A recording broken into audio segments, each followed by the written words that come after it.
Years ago, we were down off Parks's Neck, which is on the Honga River near Hooper's Island. And I pointed out to Dave, I said, that old chimney there is the remains of my dad's fishing and hunting cabin where I kind of grew up shooting and fishing. And I said, you know, that was my softball field growing up. And Dave says, where? I said, well, it's underwater now. You know, they're gone. So Dave said that in his mind. He said, you know, we got to do a film.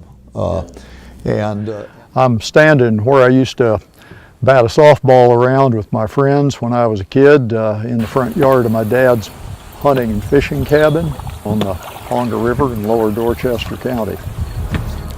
What that represents is a very modest rise in sea level and erosion over the last 50, 60 years since I was 12. I'm 72 now. What is going to happen here in the next 60 years is going to be many times that for them.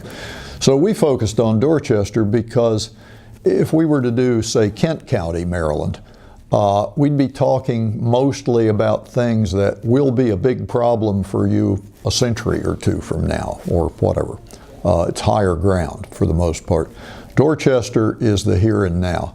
We can tell stories in Dorchester that will be the stories in other Maryland counties. Our film is largely based on people telling their stories of what has happened in their lifetime, how they are adapting. I've got graves literally falling in the water, and vaults and headstones and bodies and everything else. We're talking to scientists who are trying, and it's harder and harder for them to find certain species of bird that nests in the marsh. In the 1900s, we've had about 3 feet over 100 years. As we go even further forward, we expect to have about 6 to 7 feet of sea level rise if we don't change the way we use fossil fuels.